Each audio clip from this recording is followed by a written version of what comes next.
Тэг байсан. Бүрэн баярахаас яг нэг зүйлийг асуухгүй өнгөрч чадахгүй. Мэдээж бид бол нэг үндэстэй нэг хүмүүс монголчууд тэгээд мэдээж өөр монголчууд маань ар Монголд ярьж амьдрахын сан гэсэн маш хүсэлтэй байдаг га гэж би ярьдаг штэ. Таны хувьд тийм үе байсан уу? Байсан бол бас үзэгчдэд хуваалцвал. Байсан байлгүй яах вэ? Тэр хүүхэд залуу байх үеийн бодол мөрөөдөл дотор бол одоо Монгол улс бол үнэхээр гоё сайхан санагддаг байсан. Тэгэхээр тэр үе чинь амьдрах байтугай яасан ч хурж очил гэж боддог байсан байлгүй яах вэ? За миний бага наснд бол ном унших дуртай. Тэгээ ном олддоггүй байсан. Тэгээд аяар том болсон 25 6 хүрсэн хойно сая ном чөлөөтэй бол би олон сайхан номнууд олж уншдаг болсон. За Монголын ном, тэгээд дэлхийн одоо чөлөөтэй болсон болохоос ямар ч ном. Тэгээд Монголын ном голтой уншин, биш монгол хэлэн дээр тэгээд монгол хуучин монгол хэлэн дээр хөрвүүлсэн номнууд тэрийг би шинэ мэдхгүй байсан. Сүд зур өөрөө сурсан. Тэгээд тэр ном дээрээс үзэж хахад бол одоо тэр одоо уран зохиолын төрслөл дээрээс бол одоо манайхантай амьдрал ямар сайхан адилхан байна. За тэр заншлаад ихлээр бүх юм адилхан болохоор бид нь улам сонирхолтой байдаг гэсэн байна. За ингээд бол надад завшаан таарад 1999 оны 9 сарын 9 өдөр за энэний төрдөг өдөр төрсөн өдөр яан худаадаа Улаанбаатар руу нисч улсын тамилалтаар Монгол улсад 1 жилийн хугацаатай мэргэжил дэвшлүүлэх юм нэг аз завшаан таарад ниссэн. Тэгээд дараа 2000 оны 9 сарын 9 өдөр нэг жим улсын сургууль сэтгүүл зүйн юугаар мэргэжлээс суусан.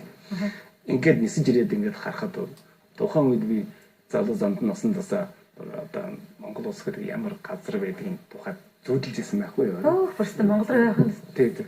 Дотор зүүдэлдэг, зүүдэн тусаар игээд дүрслэгдсэн гэдэг зүйлнүүдийг нүдэнд тав тодорхой харагддаг байсан. За тэгээд Улаанбаатар гэдэг хотууд игээд хотын захаараа нэлээд игээд зах тийшээ би өөрөө төмөөтэй явж байсан. Зүүдэндээ. Тэгээд зүүдэндээ. Тэгээд явахад бүр тэгээд дандаа хөдөөний сайхан малчин хүн намтай энэ төр уулзаж энэ төр тийм. Тэгээд энэхээр аргал энэ харахад чинь ингэж зүүдэлжсэн байхгүй. Тэгээд 99 онд ирээд ингээд би одоо сайн харахын тулд шинэ машинтай тавихад юм харахгүй шүү дээ. Алхадаг байсан гэдэг. Зүүнээс нь баруун зүг хүртэл хойноо уршаараа алхаад байдаг. Тэгээд хотын зах гараа тэгэл амсахад яг зүүдний байдал мөн байна да. Яг говдоо өөрөөс биш захаар үлээгээд тийм. Манайхан тэгээд сайхан их ойрхон байсан.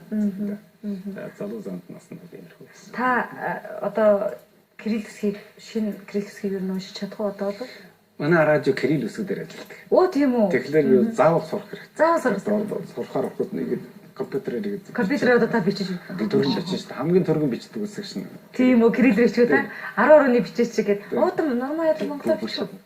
Уншиж чадах. Энэ хүүхдүүд өөр уншина. Оо тийм үү. Би ч одоо өөрөө сурсан. Өөрснөө сонсно уу? Нормал ч гэсэн ялгаа. Одонтой сурсан Кириллсгээ мэдээ. Би хоёрыг жаахан төлөөсөн байх. Кириллсгийн нэг сайн тал бол зөв хэл нь бичээд дахиад нэг хурдан сурна. Нөгөө хуучин монгол хэлийг энэ яах байгаасаа энэ сурахаар байхгүй. Тэшин дөрөм ихтэй. Дөрөм ихтэй тэрээс дөрөм сөйдэл чаддаг болсон. Тэгээд одоо бүр ядууд хэлдэг штеп. Буруу бишээ булхайдж уншдаг буузруулсан гэдэг. Тэр шиг нэр их хэцүү. Хэцүү юу? Тийм болохоор одоо та хэд маань Кирилл үсэг бүр сурсан. Тэгээд энэ хүүхдүүд Кириллээр унших юм шүү дээ. Оо тэгвэл одоо сайтад өөрийнх нь дуудмын тухай бичсэн байгаа Кириллээр бүгдийг уншиж чадах юм биш үү? Уншина. Бүгдийг уншина. За. Баярлалаа. Та гэр бүлийнхаа хүнд бас мэндийг дамжуулаарай. Нэвтрүүлгээ үзээрэй. Баярлалаа. Манай гэр бүлийн хүн чинь манай гурванхаа дарах шүү да. Тийм үү. Энэ бүлгийнхээ бас дарга тэгээд сайн дасгалыг хийлгэж байгаа. Дасгалыг хийлгэж байгаа. За тэгээд Монголд ирсэн ажил нь бүтэмжтэй сайхан, тоглолтын сайхан амжилттай болох байхаа гэж бодож байна. Монголынхаа ард түмэнтэй бас ингээд ирээд уулзаад явсан та нартай маш их баярлалаа. Уудмаа маш сайн сураарай. Канадад сургуулаа төгсөөд ямар ч гэсэн их орондоо эргэж ирэхдээ илүү гоё дуучин болох хэрэгтэй. За баярлалаа.